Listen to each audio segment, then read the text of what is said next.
نور محمد صلی اللہ لا الہ الا اللہ حسبی۔ جب اللہ نے انسانوں کو خلق کرنے کا ارادہ کیا تو کوئی بھی فرشتہ زمین سے مٹی نہ لا سکا، تو اتنے میں حضرت جبریل علیہ السلام فرمانے لگے، اے اللہ، یہ کام مجھ سے ہی ہونا ہے۔ تو بس اللہ کے حکم سے حضرت جبریل علیہ السلام زمین پر آئے اور 3 اقسام کی مٹی کو جمع کیا، سرخ، سفید اور سیاہ، اور پھر اس مٹی کو مکہ اور طائف کے درمیان رکھا گیا اور مسلسل اللہ کی رحمت برستی رہی۔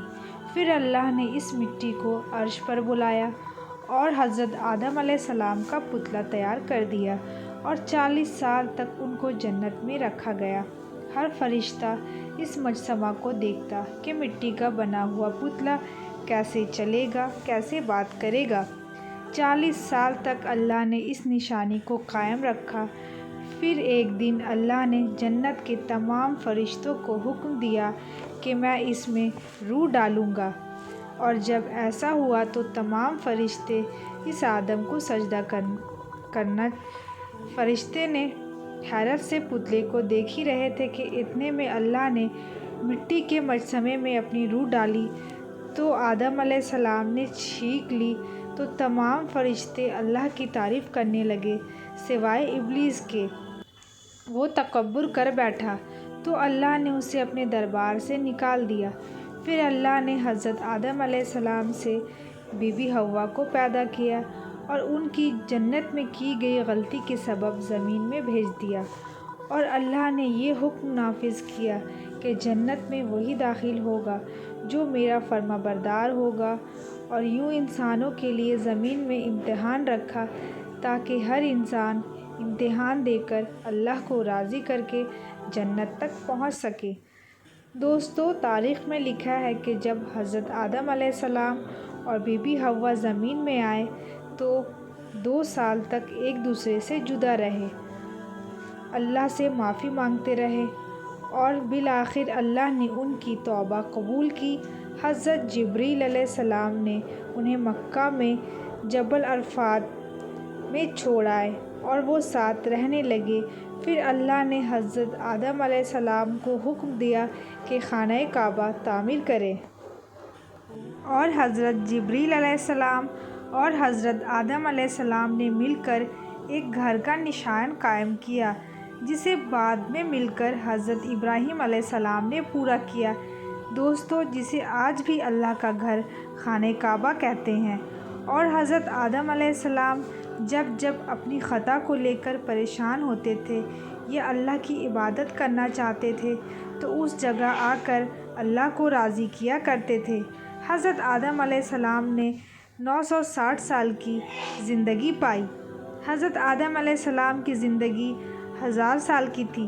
جب حضرت آدم علیہ السلام جنت میں تھے تو اللہ نے حضرت آدم علیہ السلام کو حکم دیا ان کی تمام اولاد جن کو نبوت ملی تھی، ان کی شخصیت اور عمر حضرت آدم علیہ السلام کے سامنے واضح کر دی۔ آپ نے جب حضرت داؤد علیہ السلام کی عمر کو 60 سال تک دیکھا تو اللہ سے کہنے لگے، اے اللہ، میری عمر میں سے 40 سال میرے پوتے حضرت داؤد علیہ السلام کو دے دے۔ یوں آدم علیہ السلام کی دعا قبول ہو گئی۔ اللہ نے حضرت آدم علیہ السلام کے 2 فرزند عطا کیے، حابیل اور قابیل، لیکن شیطان کے حسد اور وسوسے سے آ کر قابیل کے ہاتھوں حابیل کا قتل کروا دیا تو آپ اندر سے ٹوٹ گئے اور بار بار اللہ سے دعا کرنے لگے۔ تو اللہ نے حضرت جبریل علیہ السلام کو حضرت آدم علیہ السلام کے پاس بھیجا اور فرمایا، اے آدم، اللہ تمہیں ایسا بیٹا دینے والا ہے جس کے نسب سے انبیاء اور اعلیٰ زمین تک پہنچے گا، اور اس کا نام شیز رکھنا۔ شیز کا مطلب اللہ کا عطا کیا ہوا تحفہ ہے۔ اللہ نے حضرت آدم علیہ السلام کی نسل کو زمین پر پھیلا دیا۔ جب حضرت آدم علیہ السلام کا آخری وقت آیا تو آپ نے اپنے بیٹوں سے کہا میرا جنت کے پھل کھانے کا جی کر رہا ہے۔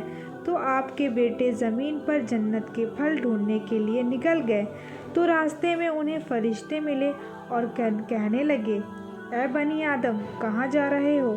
تو انہوں نے کہا، ہم اپنے بابا آدم علیہ السلام کے لیے جنت کے پھل ڈھونڈ رہے ہیں۔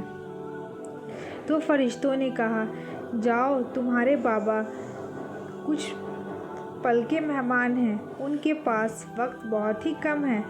آپ کے تمام فرزند یہ سن کر دوڑتے ہوئے آپ کے پاس آ پہنچے اور بس اتنے میں ہی موت کا فرشتہ آدم علیہ السلام کے پاس آ پہنچا۔ جیسے ہی بی بی حوا نے موت کے فرشتے کو دیکھا تو بی بی حوا حضرت آدم سے لپٹ گئی اور کہنے لگی، میں اپنے شوہر کو اپنے خود سے جدا نہیں کروں گی۔ اللہ کے نبی حضرت آدم علیہ السلام نے فرمایا، اے حوا، مجھ سے دور ہٹ جاؤ، ایک مرتبہ تمہاری وجہ سے جنت سے نکالا گیا ہوں، آج اللہ اور اس کے فرشتے کے درمیان تو رکاوٹ نہ بن۔ آپ ان فرشتوں سے مخاطب ہو کر کہنے لگے، اے موت کے فرشتے، کیا بھول تو نہیں گئے؟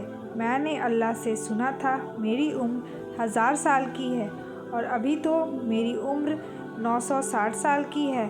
تو ملک الموت نے فرمایا، اے اللہ کے نبی آدم علیہ السلام، آپ نے خود ہی فرمایا تھا کہ آپ کی زندگی کے 40 سال آپ کے پوتے حضرت داؤد علیہ السلام کو دے دیے جائیں۔ تو بس حضرت آدم علیہ السلام کی روح قبض کی گئی اور آپ کو غسل خود فرشتوں نے دیا اور جنت کی خوشبو آپ کے جسم مبارک پر لگا دی گئی۔ پھر آپ کا نماز جنازہ فرشتوں نے حضرت جبریل علیہ السلام کے پیچھے ادا کی۔